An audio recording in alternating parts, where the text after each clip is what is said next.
Hello, this is Govinder Singh from the Realtor Vice Agency. If you're looking to buy a property in Melbourne or Victoria which has the subdivision potential, or you already have a property and you want to subdivide it, this is the interview that you cannot afford to miss. Today we have Alfred from iSubdivide. We are going to have a chat about the subdivision process, cost, time frame, and different sort of the things involved in subdivision. Without wasting any time, let's start. So, welcome, Alfred. Welcome. Thank you for having me. And please introduce yourself, what you do and how long you've been in the business.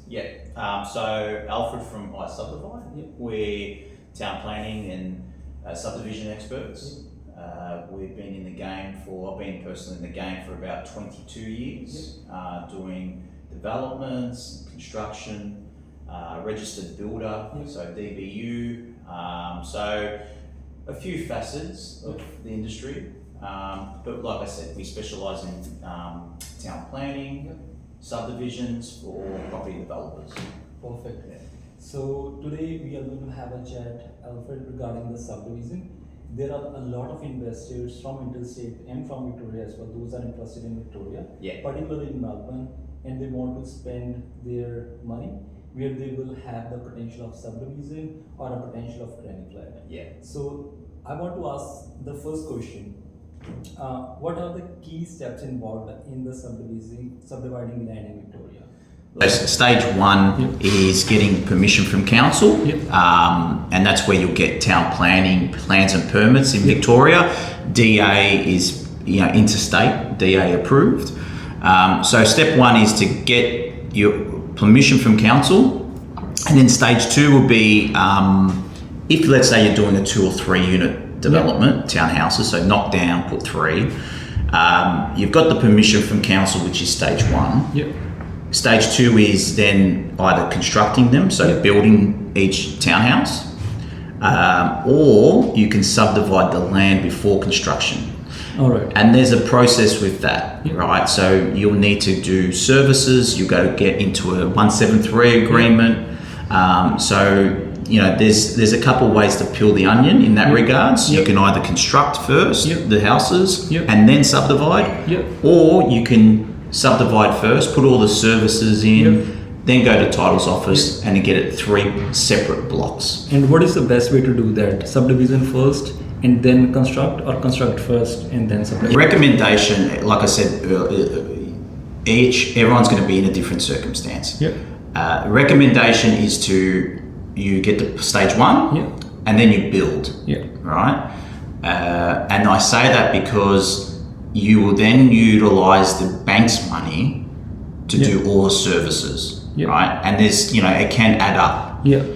So you're not using your own cash. You rather have the cash in your own pockets and use the bank's money to complete the subdivision aspect of things. And when, sorry to cut you off, but continue. If you go the other side, so you want to subdivide first, there are benefits to that, because there is also a negative to it, because the negative is that generally speaking, banks won't give you the money for that. So you've got to have cash, it's got to be cash funded. So that's one negative aspect of things. However, if you go down that path, you'll have, say, in this instance, three units, 3 blocks that will be separately titled. So then your borrowing capacity increases, because in the stage where, if the first option where we're going to build, the bank will look at the valuation. Like one property. They'll look at it one property, 3 properties, but they'll devalue it a little bit because there's that risk of subdivision. Whereas in this instance here, because it's already been 3 units that are subdivided, that's 3 house and land packages. They'll look at it and they'll give you a little bit more money for a borrowing capacity. So typically, people that have some cash in their pocket but can't get the borrowing capacity, or don't have the borrowing capacity to do all 3 or 4 townhouses, what they'll do is they'll subdivide first, pay out of their cash, and then they'll have the ability to build, because you have 3 or 4 separately titled blocks. Makes sense. Makes sense.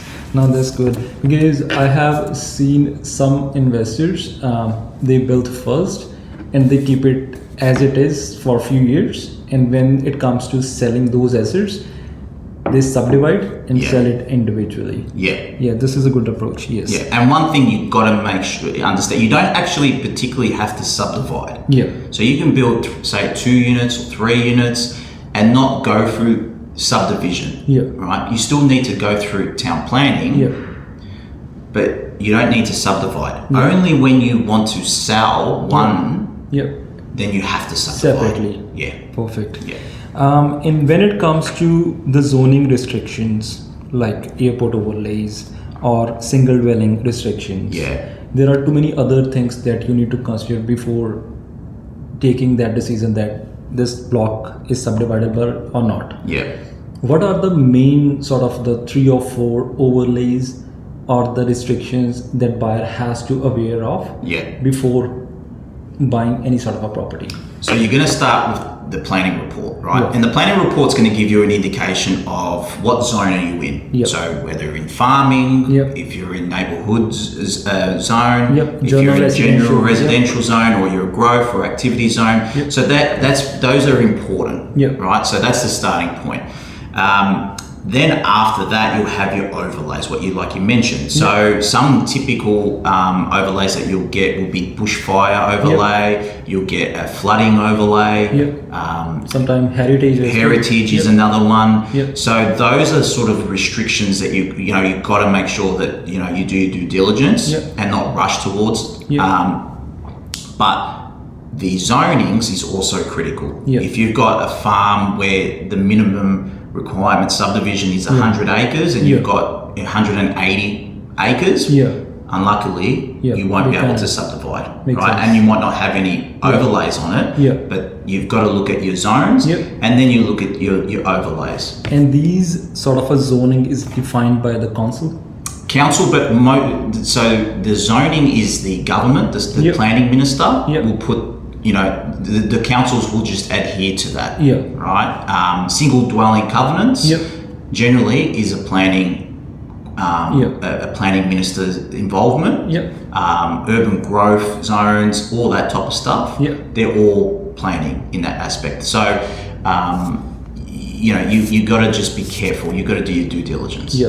And when it comes to minimum land size Yep. in Metro Melbourne, is any blanket sort of a rule or regulation that if we have a 600 square meter plus land size, Yeah. then it will be definitely subdividable? Look, it depends on the zone. Yeah. Because if you're in a neighbourhood zone, Yeah. and you've got say 600-700 square block, Yeah. typically you might think, wow, I can put 3 on it. Yep. But because it's a neighbourhood zone, Yep. they'll probably council may only allow you just a 2, Yep. right? So the zone is important. Yep. In terms of other aspects, so for example, a typical one that a lot of people get caught out here in Melbourne Yep. is the airport overlay. Yep. And the airport overlay is you've got to have at least minimum 300 square metres for a block, Yep. right? So say in Avondale Heights or that part of the world, Yeah. a lot of those blocks are 580, 590 square metre blocks. Yeah. You can't subdivide that. Makes sense. Even in sort of your Broadmeadows area or your Hume, Yeah. even if we had a client that around the Broadmeadows area had 630 or 40 square metres, Yeah. thinking that he could, Yep. but because he had to have common property, Yeah. a driveway to go to the back unit, that common property ate some of the square Oh, meterage, so yeah. he didn't tick those boxes. All right. So Yeah. each block has to be 300 square metres. Yeah. So you've got to be very careful with those overlays. Yep. But Okay. generally speaking, in a general residential zone, Yep. you don't have that restriction. All right, perfect. So, just another question associated with this one, because we are dealing with investors very closely, Yeah. and sometimes they do have the misconception that the property that they are going to buy, the next property to it is already subdivided, and by default they can do the subdivision.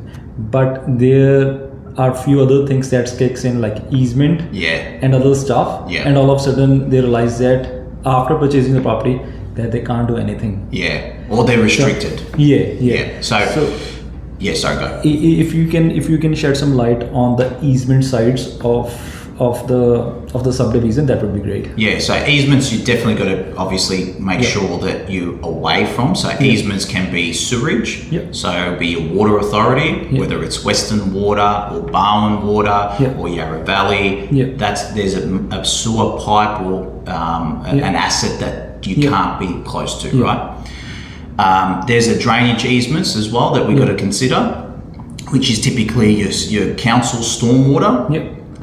Which is basically water from the rain. That's stormwater. Water inside a property will be classified as sewage, right? So there's two aspects in that regards. You've got to. There's more There's been some restrictions over some time. So I know there was a client that had the potential to do 6 dwellings on a property in Merribeck Council area, and because of the garden space rules that were introduced a few years ago, that went down to about 4. Right, so you've got to be very, very careful with because planning consistently changes. And particularly if somebody had the numbers run before purchasing the property with the 6 units and all of a sudden it is 4. I mean that's a big difference. It can be like from profit to a loss. Basically, and the garden space has changed a lot. Where people thought, back in the day we would be able to put 3 units on it. Because we don't meet the garden space requirements. Now we only can do 2. So people see next door, which was done a few years ago, completed, and they think, neighbours have got 3 units, all right, we're going to be right. That's right. Typically, sometimes it just doesn't go that way. So you've got to be careful with that. And do you know why is that? Because we have the housing supply shortages. Why are the government taking these sort of steps? Look, because more they build, it is going to ease the supply. Is there any particular reasons for that? What do you think? Look, you're asking me to make sense of government, which is not possible. But I will say, look, ultimately, there is a need to. I mean, when you get closer to infrastructure, so train stations and all that type of stuff, it'll be either a growth zone, residential growth zone, or an activity zone.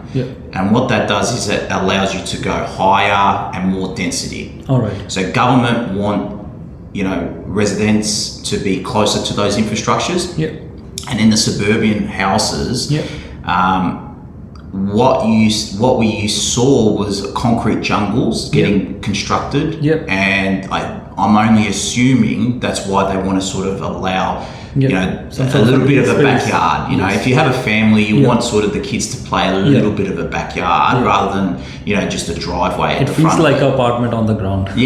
So like I said, I don't know exactly why, but that's my guess as to why. And look, sometimes putting that extra house doesn't always give you the best return on investment. Right? I totally agree. Or sometimes adding that extra bedroom and making the house really small isn't suitable. You're not ticking those boxes for that area. You got to ask the question. Does a family of 2 or 3 want a 3 or 4 bedroom shoebox? Where there's no backyard or there's no second living. That's right. So you've got to look at all factors in that regards. No, that makes sense, L. So another question I want to ask is, if somebody wants to do a subdivision, what should they expect in the terms of time frame and the cost? Like it is very I think hard to answer that because it's different for every case.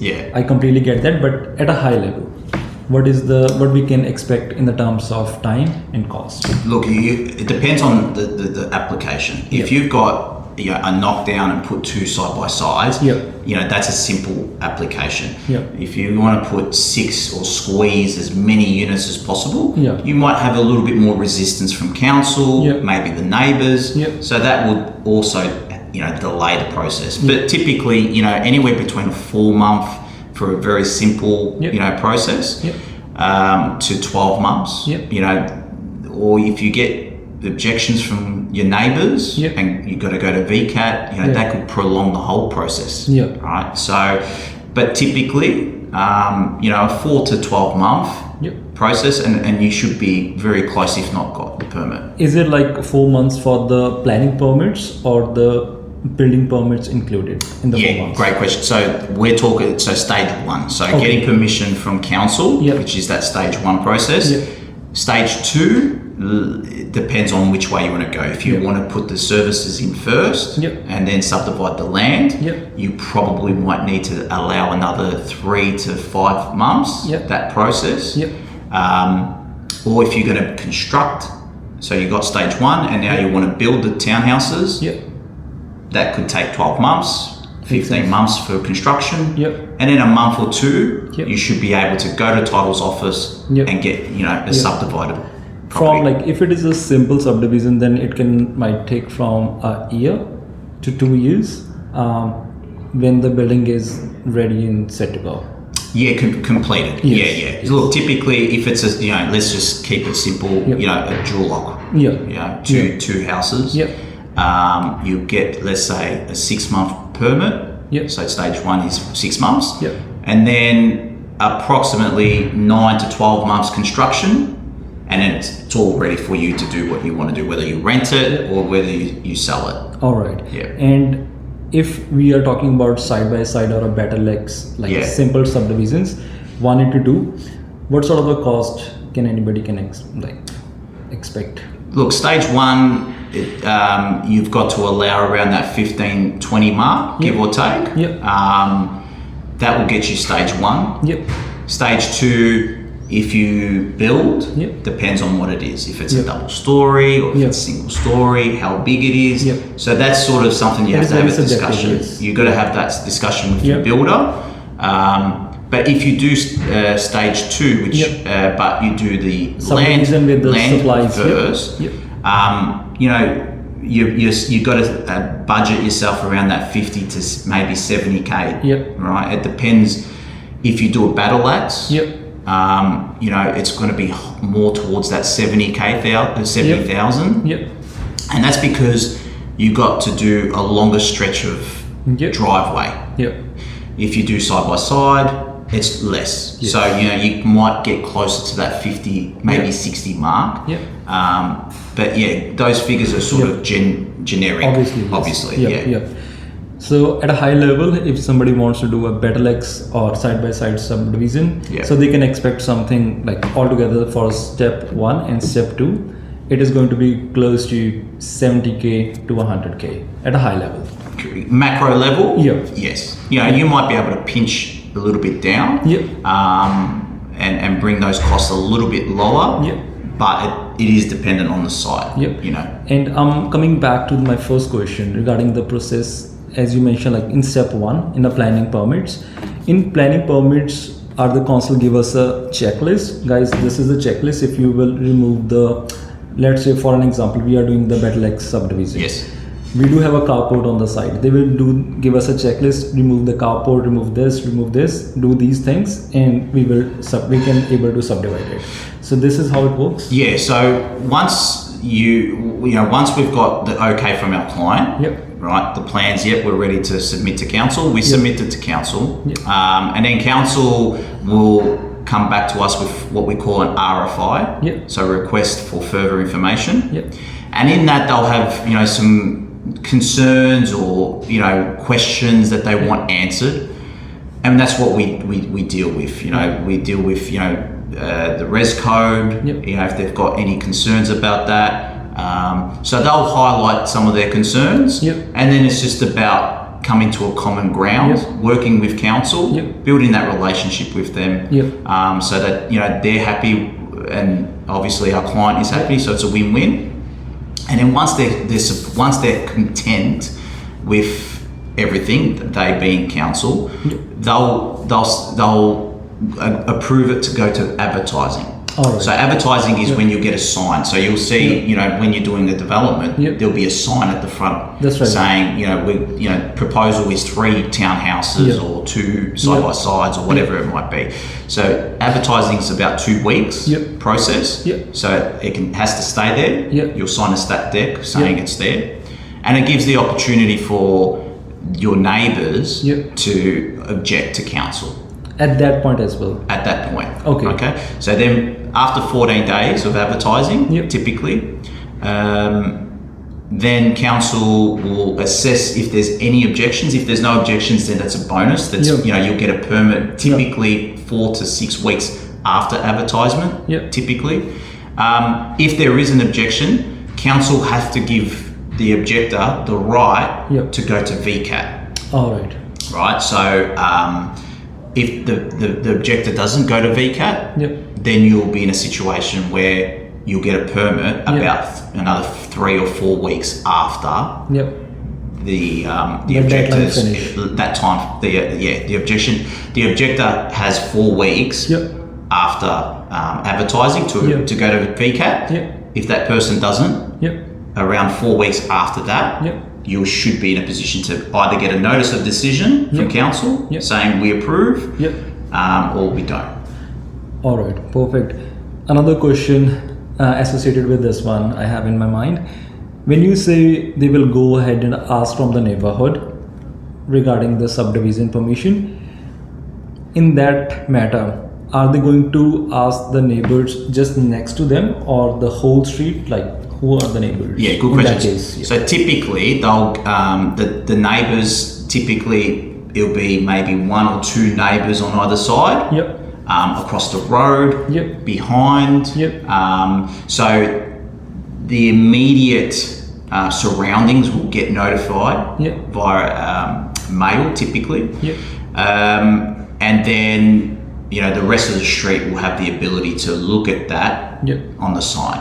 All right. If somebody, even one of them, if they have the objection, then it will go towards the VCAT. Not typically. So if you do get an objection, it's not the end of the world. Council will assess that objection and see if it's got legs to stand on. Because you get some objections that say, no, look, we don't like the guy, they don't deserve it, or people like that. Because of the personal reasons. So the council have to take all objections seriously. And like I said, when council does go to advertising stage, or they allow it to be advertised, you get it. It's a real good sign saying we support it. So if you do get an objection, that's a bit silly. And got no merit in terms of planning. Typically, council will give them the opportunity to go to VCAT if you want. So they have to pay their fees and all that for the to go to VCAT. And if they don't take that offer or that opportunity in the first 4 weeks after advertising, then council will say, we gave you an opportunity, objector. You haven't taken it. We support this subdivision. Here you go. There's your permit. Perfect. Awesome. So the another thing I want to ask from you, Al, regarding the granny flat. Yes. A lot of investors interested in granny flats in Melbourne because the yields are very low in Melbourne. Yes. And they try to have that option. If they can increase their yield somehow. Yes. So when it comes to the granny flats, is any particular requirements? If it is like, let's say 60 square meters, then they don't have the planning permits for that. They can do it without asking the council, and they just need the building permits. That's how it works. Spot on. So legislation, I think it was late last year or sometime last year, state government came out in Victoria and said, if you have what we call a small second dwelling, less than 60 square meters, you won't need to go through council unless there's some overlays. So you've got to be careful. So you've got to make sure that there's no specific overlays. So that's a disclaimer. But you have the ability to just go into a build permit and then commence your construction. So like you mentioned, the returns are fantastic. it depends on the area. That's right. But, you can get up to 11, 12% return on investment, and that's a rental yield. And that's, pretty outstanding. That's right. And it is also matter in that case that how big the land size is. Yeah, it does play a role. What we do, and there is an interest in granny flats now. We certainly seen it take off in our case. But our business is more specified towards a custom, so it's not sort of one that you can just buy off the shelf, or a container or a bungalow, like that type of thing. It's like more customized. It's all custom. It's a custom, and it's more of a premium product in that regards. And some people are prepared to pay for that, and some people aren't, and that's okay. But it is a custom brand, but you do attract a better renter. That's right. And you're giving them sort of a premium product, and they'll be prepared to pay that little bit more. And is any other requirement of the side access if somebody wants to build a granny, or the normal like a small access should be fine for the granny? Yeah, typically you've got to allow for disabilities now. So the whole disabilities from the state government pressures that's coming into play. So we've got to factor that in. But ultimately, there's no sort of car requirements at this point. So that sort of helps. So as far as they have sort of a wheelchair access. Correct. The doors now, internally when you're doing a dwelling, doors have to be larger to accommodate, the disability and care side of things. But some clients now, before they could only get a 2-bedroom townhouse, and they think to themselves, I'm going to spend this much for a townhouse, and I'll spend that much for a granny flat because they are cheaper. That's right. And we're going to get very similar rental yield or rent. So the rental yield for my granny flat's going to be out here, and my townhouse, like you said, is quite that's right, quite low. Yes. There is bonuses in granny flats, but they can't be subdivided, and that's something to consider. You're not allowed to subdivide. So when you do sell your property, you have to sell the house with the granny flat. So we are towards the end of our interview, Al. So you are working with a lot of investors, a lot of buyers. You are a builder by yourself as well. What are the common mistakes that you see the buyers make often, and what is one piece of advice for them? Look, there's a couple. There's multiple mistakes. If this something that you haven't done before, a lot of people will buy properties with a single dwelling covenant, right? So you've got to be careful with those restrictions. Another thing would be you think you're going to put 3, and then all of a sudden, like I mentioned earlier, you've got garden space issues, and now you only got 2. So all of a sudden you overpaid for this property. Another thing is, if it's an investment, you have to try and remove the emotion. Right? So many people get attached. They'll look at Pinterest and they'll I love that look and all the above.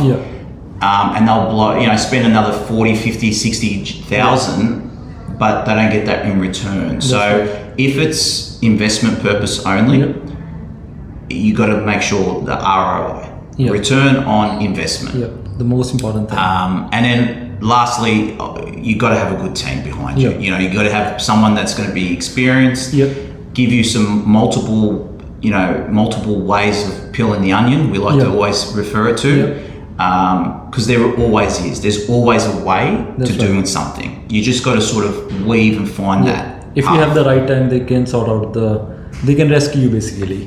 I mean, look, there's always a way.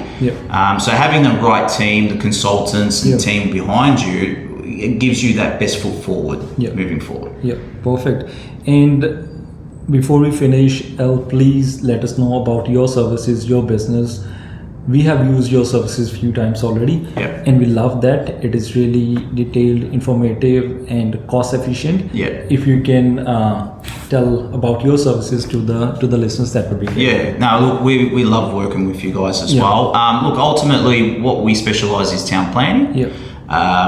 So we will do site assessments for potential buyers, and we'll look at the site to see if what you can do with it. Yeah. So it gives you a bit of confidence. You're becoming informed. You're making an informed consent in this instance here. Yeah. And then obviously we get permits when you're ready. We'll get the plans and permits. So stage 1 and then stage 2. So we can also help. Obviously, I'm a registered builder, so we can also help with the construction. Yep.